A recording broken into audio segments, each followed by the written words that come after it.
주님이 우리에게 원하시는 신앙은 앞으로 가는 적극적인 신앙인 줄로 믿습니다. 이 시간 말씀을 받겠습니다. 오늘부터 함께 볼 말씀은 우리 사사기 1장 1절부터 7절까지의 말씀입니다. 구약성경 360면에 있는 사사기 1장 1절부터 7절입니다.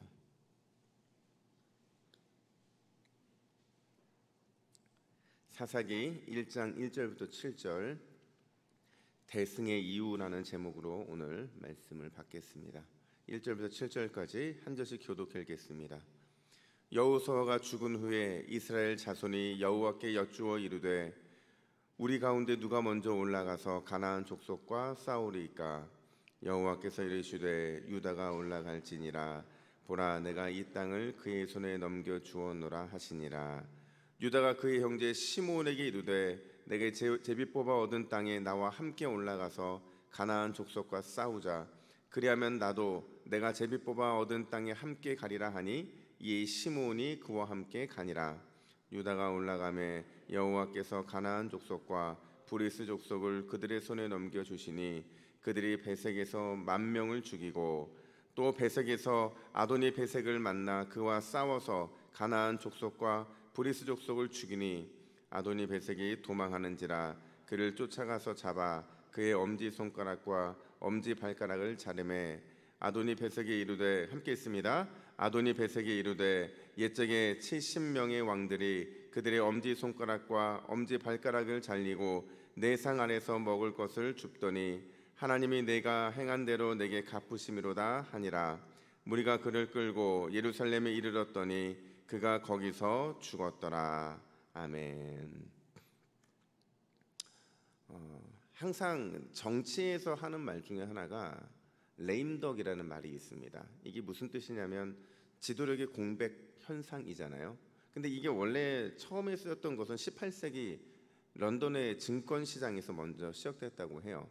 그러니까 그 당시에 빚을 갚지 못해서 시장에서 제명되는 증권 거래원들이 많았는데 그러니까 자기 앞가림도 하지 못하면서 다른 사람들의 돈을 예탁하고 그 투자하게 하는 그런 것을 이제 비꼬기 위해서 만든 그 단어였다는 거죠. 그래서 뒤뚱거리면서 균형을 잡지 못하는 오리, 그 오리를 빗대어 설명하고 있는 겁니다.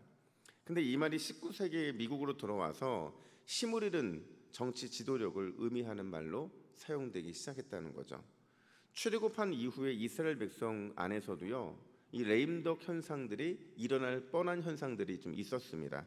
가장 가깝게는 언제였냐면 하나님의 대리인으로서 이스라엘 이 백성들을 출애굽했던 바로 그 장본인 모세였죠. 모세가 죽었을 때 이스라엘 백성들 안에서는 레임덕 현상이 일어날 뻔했어요. 그래도 그럴 수밖에 없는 게 여러분, 모세가 이스라엘 백성들을 몇 년간 다스렸습니까? 40년간이에요. 40년간. 자그마치 40년간 이스라엘 백성들을 이끌었던 게 모세였는데 아직 정착도 못했는데 그가 죽었다는 그 사실이 얼마나 그 리더십이 대단했는지 우리가 말하지 않아도 잘 알 겁니다. 그가 죽고 새로운 리더십이 세워져야 했을 때 이스라엘 백성들은 물론이고 심지어 후계자였던 여호수아 역시도 그 리더십의 부재 앞에서 불안감을 떨칠 수가 없었다는 거죠. 그래서 여호수아에 보면 1장에서 늘 반복하는 게 뭐예요? 강하고 담대하라. 하나님이 자꾸 그 말씀을 주시는 이유가 너의 리더십도 괜찮으니까 걱정하지 마, 이 말씀을 하고 계신 거거든요. 얼마나 불안했으면 그랬을까. 또다시 이런 레임덕 문제가 불거졌던 때가 있었는데 바로 여호수아의 죽음 그때였습니다. 모세를 이어서 그 여호수아도 대략 한 20여 년 정도를 이스라엘 백성들을 다스렸거든요. 뭐 가나안 땅에 들어와서 정복도 했었고요. 또 이스라엘 백성도 함께 시간을 보내면서 정말로 모세 이후에 모세의 빈틈을 보이지 않을 정도의 그 리더십을 잘 세웠는데 그랬던 그가 하나님의 부름을 받게 되자 이스라엘 공동체는 다시 한번 큰 혼란과 충격에 빠진 거예요. 그걸 오늘 본문에서는 뭐라고 표현하고 있냐면 1절 보니까 여호수아가 죽은 후에 이렇게 시작을 하고 있습니다. 이 짧은 이 구절 안에 여호수아가 죽은 후에라는 구절 안에가 어떤 의미가 있냐면 리더십이 사라진 거예요. 이제 이스라엘 리더십이 사라져서 누구를 믿어야 되는지를 고민하고 있는 그 상황이라는 거죠. 그래서 이거를 좀 풀어보면요, 마지막 사사기의 마지막 절이었던 21장 25절이 바로 이 뜻입니다. 우리 21장 25절 같이 읽습니다. 시작. 그때에 이스라엘에 왕이 없으므로 사람이 각기 자기의 소견에 오른 대로 행하였더라. 아멘. 여호수아가 죽었다는 얘기는 이스라엘 왕이 리더가 없었다는 거예요. 사람이 각기 자기의 소견에 오른 대로 행할 수밖에 없는 게 이스라엘 백성들의 현 상황이었다는 겁니다.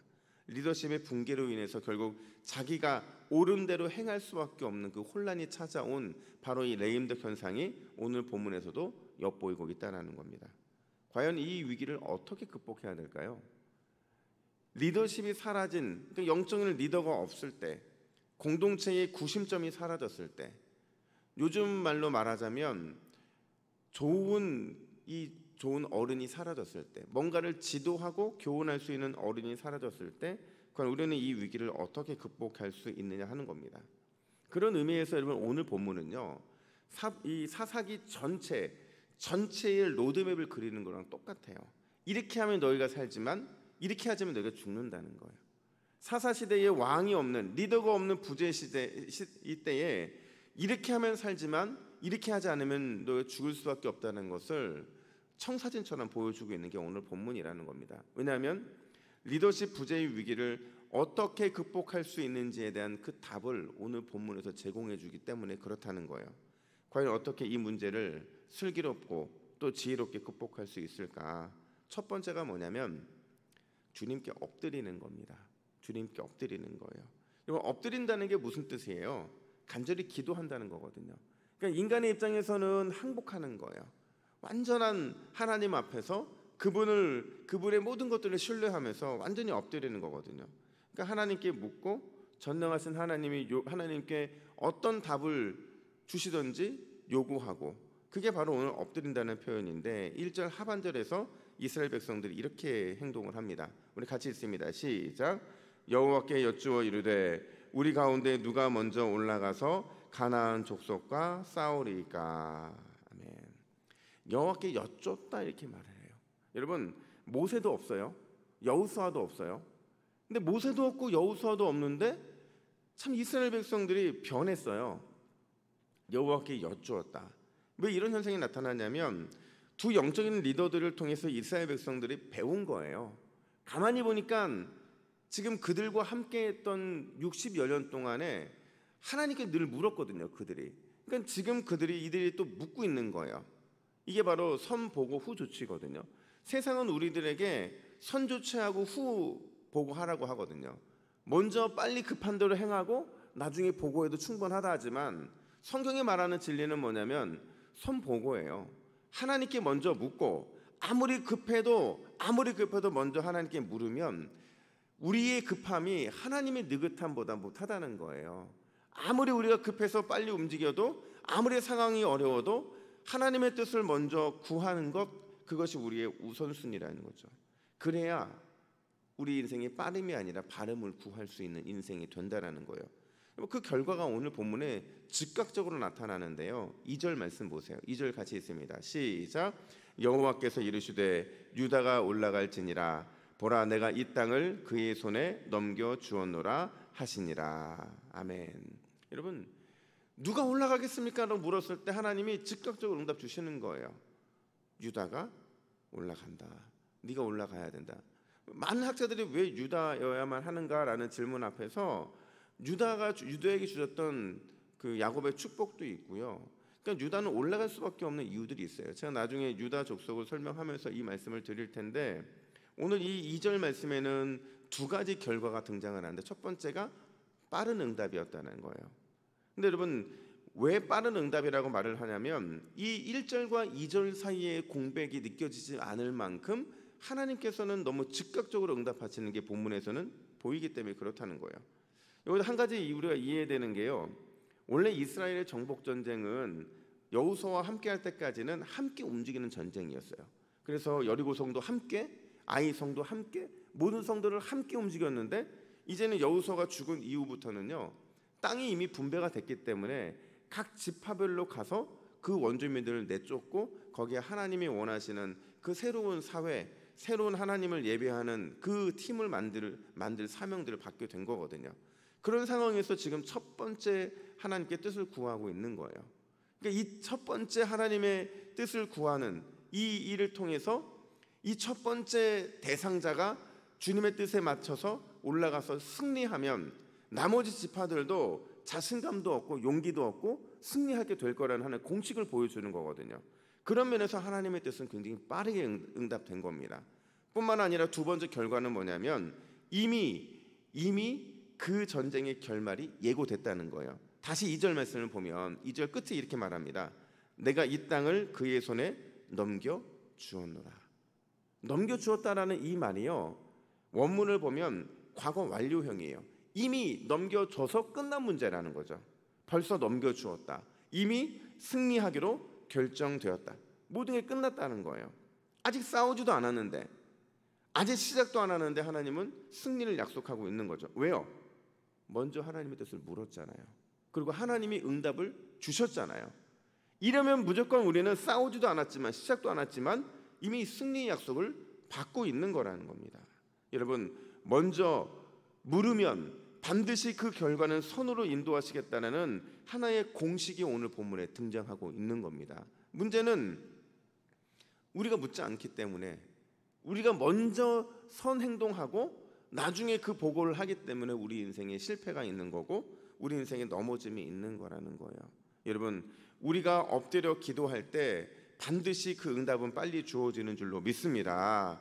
완전 납작 엎드려서 기도하게 될 때 우리의 그 기도의 제목은 이미 응답받은 것이나 마찬가지라는 거예요.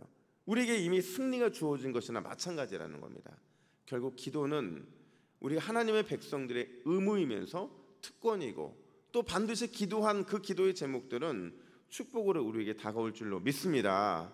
오늘 이 새벽에 기도할 수 있는 특권과 그 의무, 축복을 마음껏 누리는 저와 여러분 되기를 간절히 축복합니다. 뿐만 아니라 오늘 본문에서 이 보여주고 있는 하나의 샘플이 뭐냐면 즉각적인 순종이었다는 거예요. 즉각적인 순종.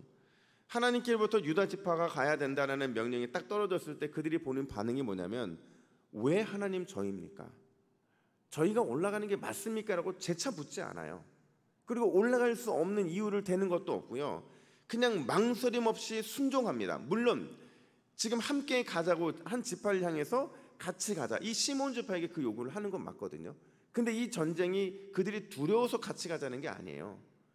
우리가 연합함을 보여주자, 내 힘이 부족하면 함께 가서 함께 싸워서 승리하는 걸 보여주자는 의미에서 시므온을 선택한 거지, 그들은 망설임 없이 아무런 계산하지 않고 순종하고 있는 모습이었다는 거예요. 4절과 5절 말씀을 같이 읽습니다. 4절 5절입니다. 시작. 유다가 올라가매 여호와께서 가나안 족속과 브리스 족속을 그들의 손에 넘겨주시니 그들이 베색에서 10,000명을 죽이고 또 베색에서 아도니 베색을 만나 그와 싸워서 가나안 족속과 브리스 족속을 죽이니.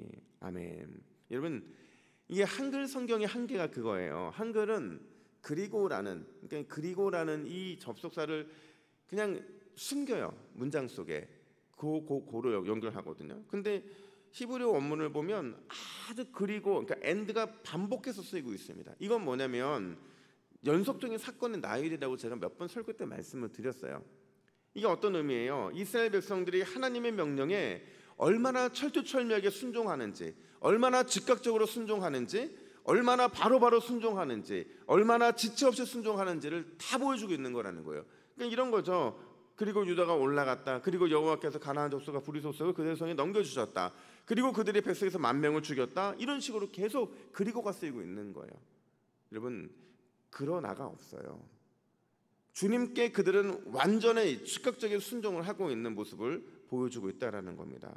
제가 오늘 본문을 보다가 아주 깜짝 놀란 표현이 있는데, 여기 보면 싸우다라는 표현이 등장하거든요. 싸우다. 근데 이 싸우다라는 표현이요, 원래 히브리 단어로 라함이라는 단어인데 이 뜻이 뭐냐면 식사하다, 먹다라는 뜻이에요. 그러니까 유다 족속이 가나안 족속과 브리스 족속에 대항해서 싸운 것은 그들을 먹는다, 그들을 밥으로 여겼다는 거예요. 여러분, 이거 어디서 많이 보시지 않았어요? 그들을 밥으로 여겼다. 민수기 14장 9절에 보면 여호수아와 갈렙이 이런 고백을 하잖아요. 정탐 이후에 그 땅 백성을 두려워하지 말라. 그들은 우리의 먹이라, 밥이라, 이렇게 말하고 있는 거거든요. 여러분, 그 동일한 믿음을 갖고 올라간 겁니다. 유다가 그냥 하나님의 명령에 순종한 게 아니라 주님께 순종하려고 마음을 먹으니까 그들의 눈이 밝아진 거예요. 그래서 과거에 여호수아 갈렙이 했던 고백처럼 우리의 밥이다, 그 믿음 갖고 달려갔는데 그 결과가 뭐예요? 그 결과는 엄청난 대승이었다라는 겁니다. 여러분, 시대가 바뀌어도 하나님이 사용하는 사람, 하나님이 응답하시는 기도에는 변함이 없어요. 아무리 시대가 변해도, 아무리 세월을 흘렸어도 하나님은 꼭 사용하는 사람이 있어요. 누굴 사용하느냐? 하나님 앞에 먼저 납작 엎드려 기도하는 사람, 철저하게 하나님의 뜻만을 구하는 사람을 하나님은 사용하신다는 거예요. 아무리 시대가 변해도 하나님이 응답하시는 기도는 변함이 없어요. 어떻게 응답받을까요? 받은 대로 응답받는, 순종하는 사람을 통해 하나님은 그 기도에 응답을 하시는 거예요. 계산하지 않는 사람, 아무리 그 응답이 이해하지 못한다 할지라도 온전한 순종을 하는 사람을 통해서 하나님은 그 기도에 응답을 하신다는 사실입니다. 여러분, 위대한 스코틀랜드의 종교개혁자 존 낙스가 했던 말을 우리는 수십 번, 수백 번 들어도 틀리지가 않아요. 그가 뭐라고 얘기했어요? 기도하지 않는 한 민족보다 기도하는 한 사람이 더 강하다. 피의 메리의 여왕이 그를 바라보면서 마지막 죽으면서 마지막 이 비슷한 말을 하거든요. 어떻게 저 기도하는 한 사람, 저 사람을 내가 쓰러뜨리지 못한 것에 대한 그 회한을 털어놓으며 마지막 운명을 하게 되거든요. 여러분, 존 낙스가 했던 것처럼 오늘 이 새벽에 기도하는 저희 한 사람 한 사람은 기도하지 않는 한 나라보다 강한 줄로 믿습니다. 오늘 그 믿음 갖고 주 앞에 달려나갈 때 주님이 오늘 하루도 이 유효한 고백을 통해 우리의 기도, 우리의 놀라운 주님의 일하심을 보여주는 특별한 이 새벽이 되기를 예수님의 이름으로 축복합니다. 아멘. 기도하겠습니다. 하나님 아버지, 은혜와 사랑을 감사합니다. 오늘 사사기를 시작하면서 앞으로 사사기가 진행되는 모든 과정들 통해 어떤 공식이 승리의 공식이 될 것인지를 미리 보여주시니 감사합니다. 하나님, 우리는 주님 앞에서 먼저 기도하는 사람들이요, 철저하게 하나님의 뜻만을 구하는 사람들이 되어야 될 줄로 믿습니다. 뿐만 아니라 주님께서 원하시는 그 응답이 쏟아졌을 때 즉각적인 순종하는 그 순종의 사람이 되어야 되는 줄로 믿습니다. 하나님, 우리에게 그 믿음과 그 마음을 더하여 주시고 오늘도 기도하는 한 사람의 힘, 강한 하나님의 역사하심을 우리에게 보여주시는 특별한 이 새벽이 될 수 있도록 인도하여 주시옵소서. 감사드리며 예수님의 이름으로 기도하옵나이다. 아멘.